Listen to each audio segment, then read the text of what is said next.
You were never supposed to understand this. The gap between the wealthy and everyone else was not created by accident. It was engineered, and the machinery behind it has been running so quietly, so efficiently for so long that most people spend their entire lives inside it without ever seeing the walls. This is not a story about working harder. This is not a motivational speech about mindset. This is a documentary examination of a system, a real, documented, deliberately constructed system that determines who builds wealth and who stays exactly where they are. And once you see how it works, you will not be able to look at money, success, or opportunity the same way again. Most people were handed a story about wealth when they were young. Work hard, save money, stay out of debt, get a good job, follow the rules. And if you do all of that, the system will reward you. That story is not entirely false, but it is incomplete in a way that is not accidental. Because the rules most people were taught are the rules that keep the system running, not the rules that allow you to rise above it. The wealthy operate by a different set of instructions entirely. And those instructions were never put in a classroom, never explained in a bank brochure, and never handed down at a kitchen table in most households in America. They were passed quietly, deliberately, from one generation of wealth to the next, inside boardrooms, private clubs, family offices, and conversations that were never meant to include you. The first thing the wealthy understand, and the first thing most people are never taught, is the difference between income and wealth. These two words are used interchangeably in everyday conversation. They are not the same thing. Income is what you earn. Wealth is what you own. A surgeon earning $600,000 a year who spends $590,000 is, by every financial measure, fragile. One injury, one lawsuit, one market shift, and the income stops. But a person who earns $100,000 a year and systematically converts a portion of that income into assets, rental properties, equity stakes, index funds, intellectual property, is building something that does not stop when they do. The wealthy do not just earn more. They convert what they earn into machines that keep earning without them. That is the foundational distinction, and it changes everything downstream. The second principle is one that the financial industry has spent decades making complicated on purpose. It is actually simple. The wealthy pay themselves before they pay anyone else. Not after the bills, not after the rent, not after the groceries and the car note and the subscriptions. Before all of it, every dollar that comes and gets divided before it gets spent. A fixed percentage goes immediately into an asset, a brokerage account, a property down payment fund, a business investment. What remains is what gets spent on life. This is not about being wealthy enough to do this. Studies of first-generation millionaires consistently show that the discipline preceded the wealth. It did not follow it. The sequence is the strategy. And most people have the sequence completely reversed. Before we go further, drop a comment and tell us where you're watching from. And if this is the kind of content that finally tells you the truth about money and power, hit subscribe. The Empire File exists for one reason: to show you what they never taught you. The third principle is leverage. And this is where the gap between the wealthy and everyone else becomes structural rather than behavioral. The wealthy do not build empires using only their own money. They use other people's money. And they do it through systems that were specifically designed to make this possible for people who already have assets. A bank will lend against a property at a low interest rate because the property is collateral. The wealthy borrow against what they already own, invest the borrowed capital into more assets, and earn returns that exceed the cost of the loan. They pay interest on borrowed money while collecting returns that dwarf it. The poor pay interest to consume. The middle class borrows to buy things that lose value the moment they are purchased. The wealthy borrow to acquire things that produce income while they sleep. The mechanism is identical. The direction is completely different. This is not a moral argument. It is a structural one. The banking system was not designed to be neutral. It was designed to serve capital. People with assets get access to more capital at lower cost.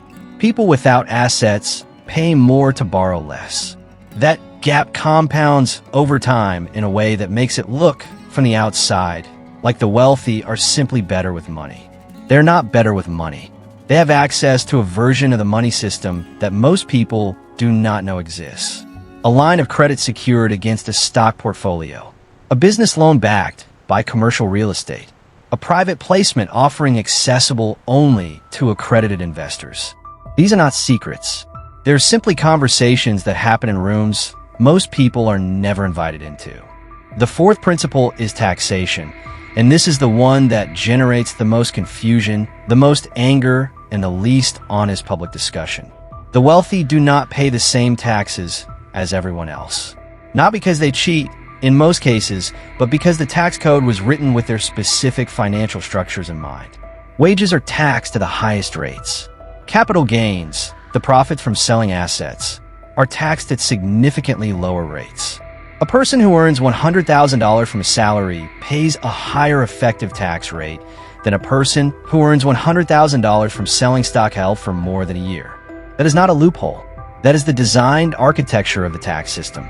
Depreciation rules allow real estate investors to deduct paper losses against real income. Carried interest provisions allow fund managers to classify their earnings as investment income rather than wages. These structures did not appear in the tax code by accident. They were written by legislators who were advised by people whose financial interests they served. The fifth principle is time, but not in the way most motivational content discusses it. The wealthy do not just manage time. They think about time on a fundamentally different scale. A person living paycheck to paycheck is optimizing for this week. A middle-class professional is optimizing for this year. The bonus, the promotion, the raise. The wealthy are optimizing for this decade, for the next generation, for a timeline that extends beyond their own lifespan. This changes every decision. It changes where they live, what they study, what risks they take and when, what relationships they invest in. A wealthy family does not ask whether a decision will pay off this quarter. They ask whether it will compound over 20 years. That question produces completely different answers and completely different outcomes. The sixth principle is one that operates almost entirely out of sight. The wealthy invest in access, not in the abstract sense, in the specific transactional sense. The right school is not valuable because of the education. It is valuable because of the network it confers. The right club membership is not about leisure. It is about proximity to people whose decisions move capital. The right introduction at the right moment from the right person is worth more than years of grinding in isolation. Every major financial opportunity in documented business history, every acquisition, every investment round, every partnership that built a dynasty required trust between two parties who were already in the same room.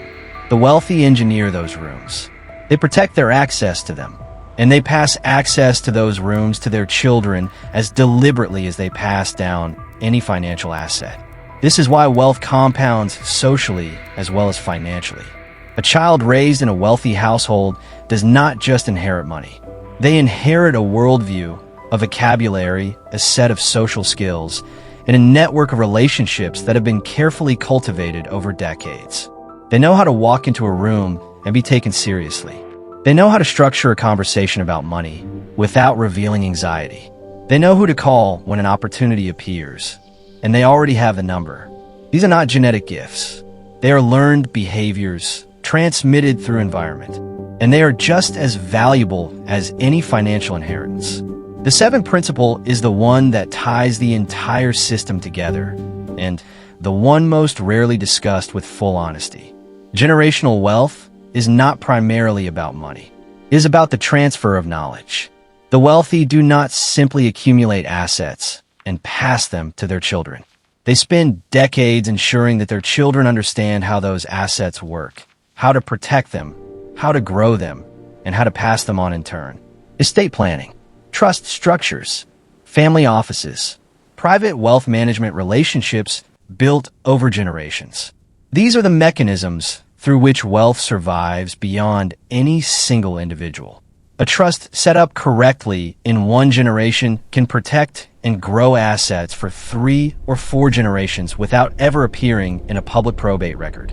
It is invisible to the outside world by design. This is why lottery winners athletes, and entertainers who acquire sudden wealth at scale so often lose it within a generation.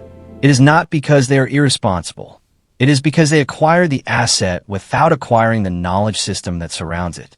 They had the money without the architecture. And without the architecture, This view is the legal absolutely structures, the breathtaking. tax strategies, the investment company's relationships, the I agree, generational it's mindset, magical. the money Many more follows nights the like this. path of least resistance, which is out. The wealthy are not wealthier because they work harder or because they are smarter. They are wealthier because they operate inside a complete system, and because that system was handed to them along with the money. Now here is the question that matters. Can that system be learned? Can the architecture be built from scratch by someone who was not born into it? The documented evidence says yes, but with an honest qualification. It can be learned. It can be applied. It can be built one layer at a time by anyone willing to study the real rules rather than the ones they were handed. But it takes time. It takes a willingness to think on a timeline that most people never allow themselves. It takes the discipline to pay yourself first when every bill is screaming for the money. It takes the patience to build assets slowly when the culture around you is optimizing for consumption. And it takes the intellectual honesty to stop explaining the gap between your outcomes and the outcomes of the wealthy as a matter of luck, timing, or circumstance, and to start examining it as a matter of structure. The wealthy are not luckier than you. They are not more talented than you.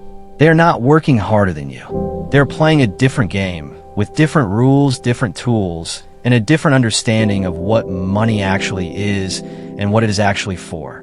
Money, to most people, is something you earn and spend. Money, to the wealthy, is something you deploy.